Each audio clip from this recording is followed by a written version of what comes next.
According to the Daily Beast today, first daughter Ivanka Trump secretly met with Planned Parenthood President Cecile Richards in January.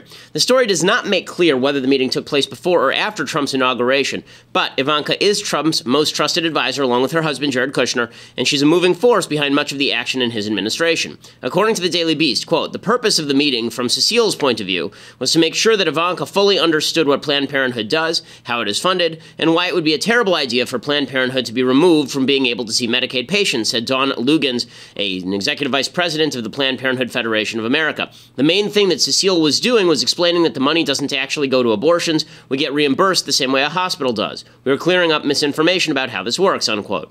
Richards now says that Ivanka is part of the problem since she hasn't openly sounded off on her father's opposition to funding Planned Parenthood. According to Richards, quote, "Anyone who works in this White House is responsible for addressing why women are in the crosshairs of basically every single policy we've seen in this administration." It's worth noting that just yesterday, Ivanka told Gayle King on CBS This Morning that she sounds off against her father's policies all the time, behind closed doors. Quote, "I would say not to conflate lack of public denouncement with silence," she explained. So, is Ivanka still stumping for Planned Parenthood behind closed doors? Trump has made clear he's willing to use Planned Parenthood as a cudgel to motivate Republicans, but he also spent months talking about all the non-abortion great work Planned Parenthood does, which accounts for a minute fraction of their revenue. Trump may have shifted his position for politics, but Ivanka probably hasn't. She's a career leftist on a variety of issues, from climate change to abortion to same-sex marriage. Her speech at the Republican National Convention was an ode to government-sponsored child care. As Stephen Miller of Heat Street pointed out, quote, "Ivanka has donated thousands of dollars to prominent Democrat candidates, including Harry Reid, Andrew Cuomo, Eleanor Holmes Norton, Kirsten Gillibrand, Gavin Newsom, Chuck Schumer, Cory Booker, Eliot Spitzer, Hillary Clinton's Senate and 2008 presidential campaign, and just recently to New Democrat star Senator Kamala Harris. In the interest of fairness, she did donate to McCain and Romney 2012, but according to sources, contributions to Republicans make up less than 10% of her overall donations. Ivanka was not even able to vote for her father in the GOP primary, as she did not switch her party affiliation by the deadline.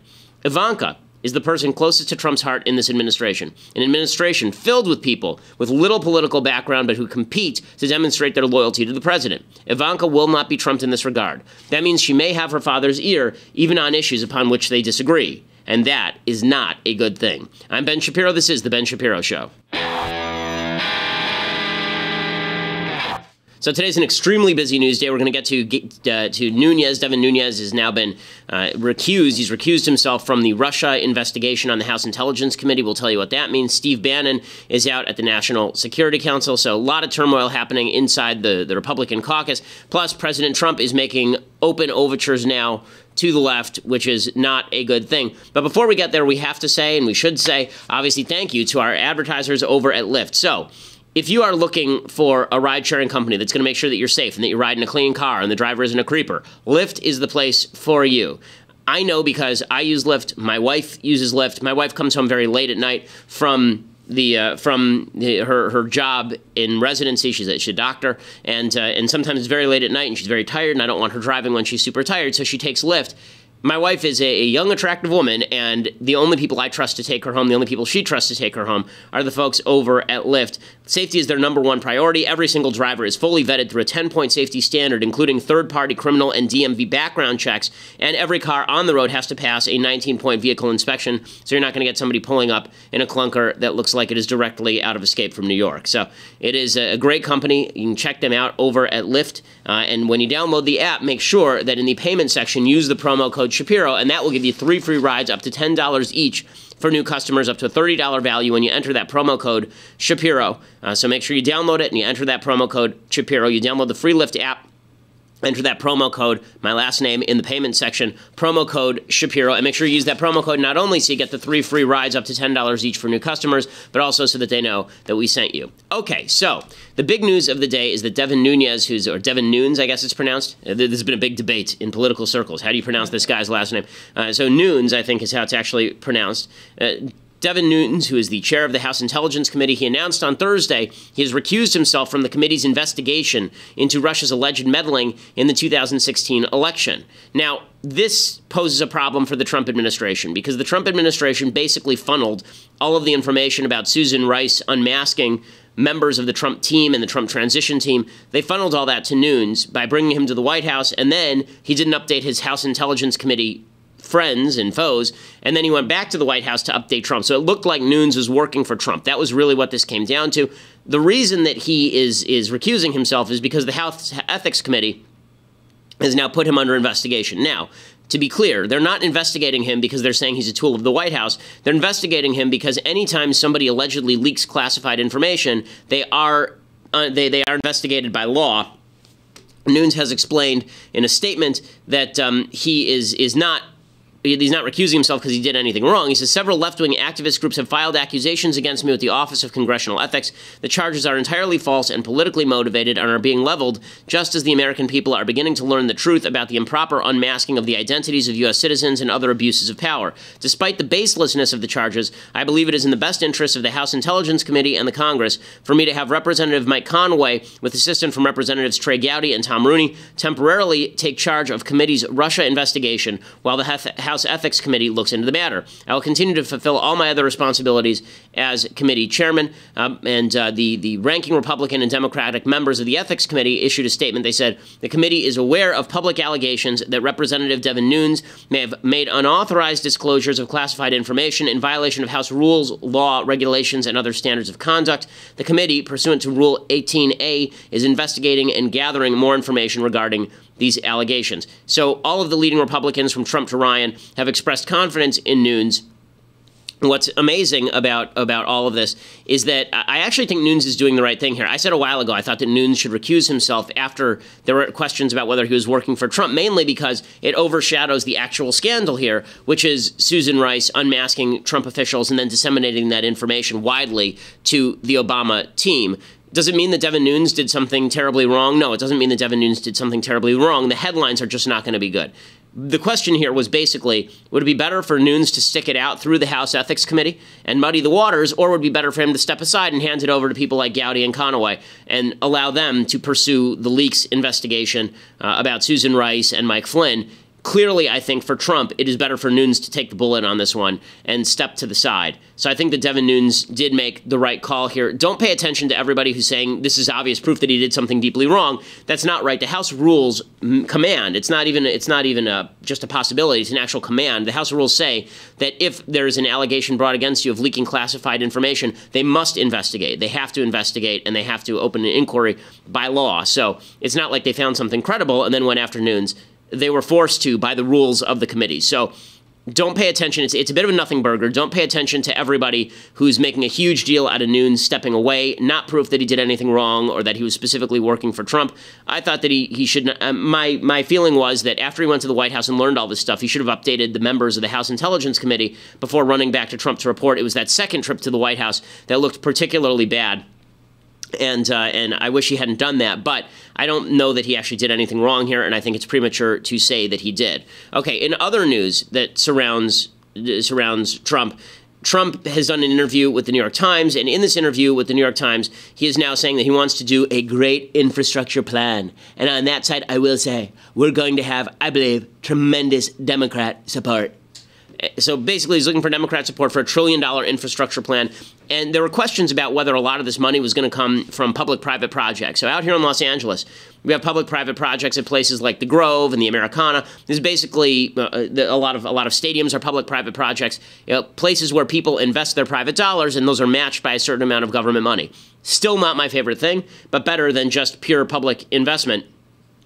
Trump says he doesn't even want the public-private projects anymore because he can borrow money more easily, and he knows what to do with your money better than you know what to do with your money. He says, we may take that $1 trillion, and we may also, in addition, use public-private, but we're talking about an investment of $1 trillion. So he explicitly said that it's not going to be $200, $300 billion of public money and the rest private. It will be $1 trillion of public money. And he said the reason for that is because he can borrow money so cheap. Well, this was exactly what Steve Bannon had been saying for a while was going to be Trump's plan. So the idea that Steve Bannon's influence with the administration is over, I don't think that's right. I also think that it's not just Bannon's idea. Donald Trump made his name in life building really big things with other people's money.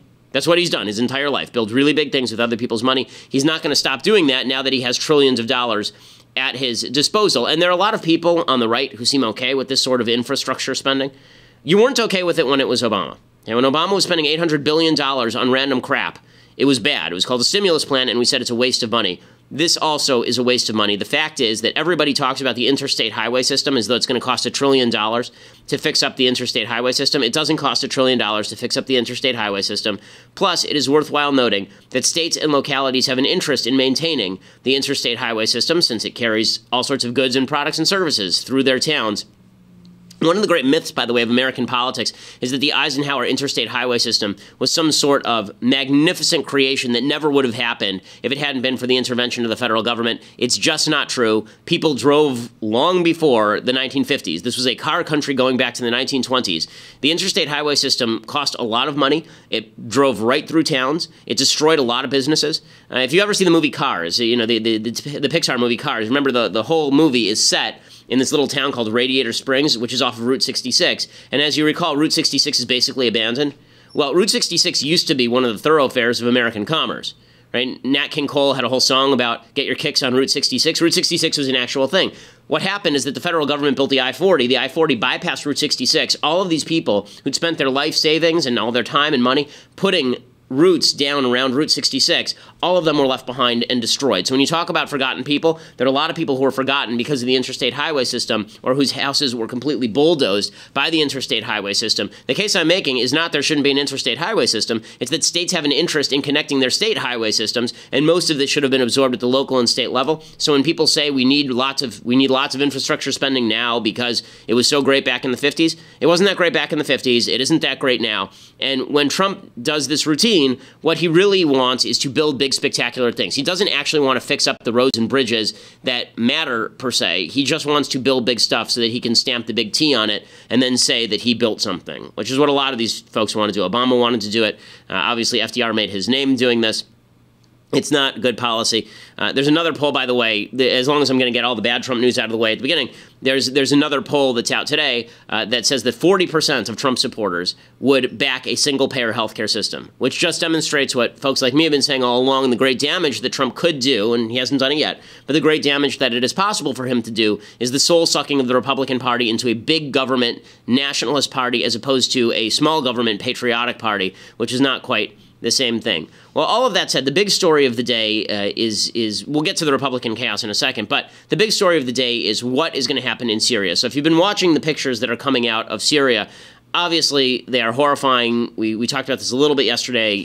There are all these pictures of dead children who have been gassed to death by the Bashar Assad regime. And that comes just a few days after the Trump administration came out and said Assad would remain in power. I'd said that's not a coincidence. If it had happened under Obama, I would have said the exact same thing. I have a very simple standard when it comes to what I expect from my politicians, and that is, you know, your word matters and what you say has credibility.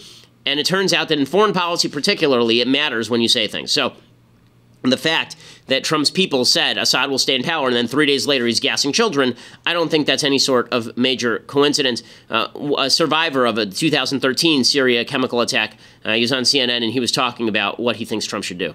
If I may just say a few words directly to President Trump, if you'll just give me the chance. Please. Mr. President, please, in the name of every woman and child and elder who got killed by the Assad regime, please come in and help us.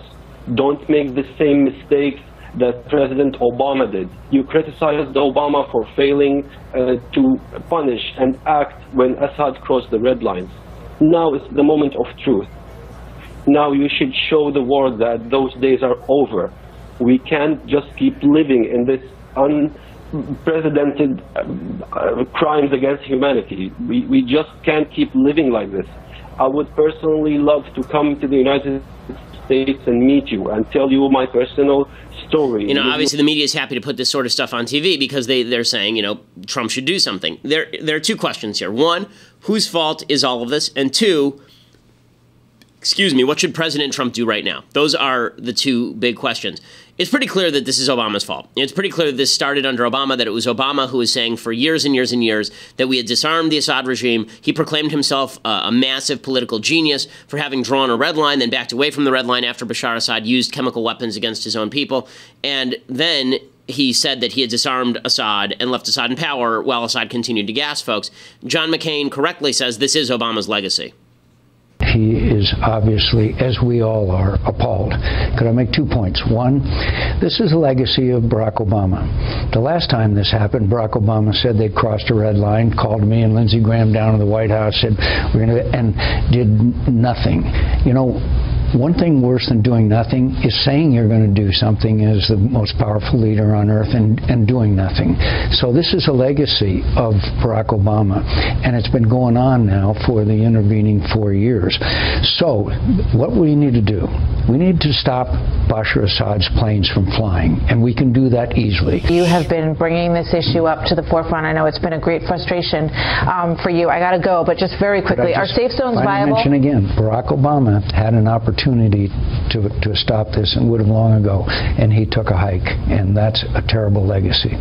Okay, and McCain is exactly right. And listen, McCain is no friend of Trump, so when he says this is on Obama, you can trust that Senator McCain is exactly right on this. This certainly is on Obama, but that doesn't answer what we should do now. I'm going to discuss that in just a second, but first, I want to say thank you to our advertisers over at CISO. So, if you are obsessed with comedy, or if you finish the news of the day and you just need a laugh, you need to go to CISO.com and use promo code Ben. This is the place for comedy. You can stream as much original comedy content as you want for $3.99 a month. They have all of the back episodes of SNL. They have all the back episodes of the British The Office and all the old episodes of Monty Python. It's just the one-stop shop for all of the comedy that you're possibly going to need. My wife and I use CISO all the time. We have been subscribing, I believe, of our own volition at this point for several months, because right now, if you go over to CISO.com, SEESO, and you sign up with promo code Ben at checkout, you get 1 month for free. So you can try it out, see if you like it. We signed it. We kept paying for it because we really like CISO. SEESO.com. Right now, you sign up for 1 month for free, and as I say, they've got all the old episodes of the old comedies. They've got all the old episodes of late night TV, including the new late night TV.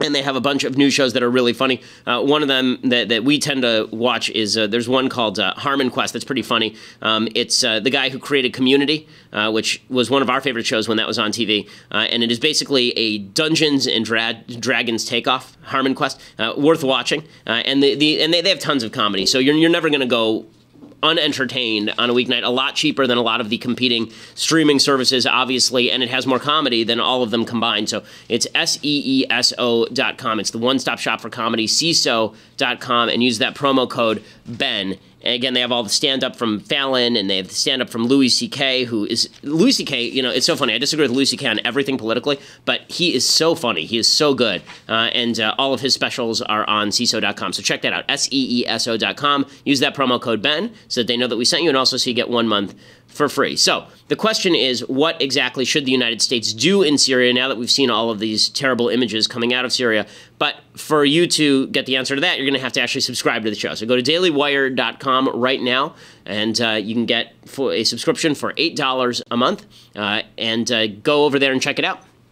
You can also get an annual subscription, and when you do that, you get a free signed copy of the masterwork, Reasons to Vote Democrat, a comprehensive guide, the most thorough book on democratic thinking ever created by Michael Knowles. A huge bestseller. He just got a big contract from a book publisher picking it up, which makes me sick to my stomach. dailywire.com to check that out. You become a subscriber or an annual subscriber. If you become an annual subscriber, you still get a free signed copy. If you just want to listen to the rest of the show later, then go over to iTunes or SoundCloud. By the way, I forgot. If you're a subscriber, then make sure that you subscribe now, because tomorrow is the mailbag. So if you have questions, we can answer all your life's questions in the mailbag, but only if you're a subscriber. If you just want to listen, iTunes or SoundCloud, leave us a review. We always appreciate it. We are the most popular conservative podcast in the nation.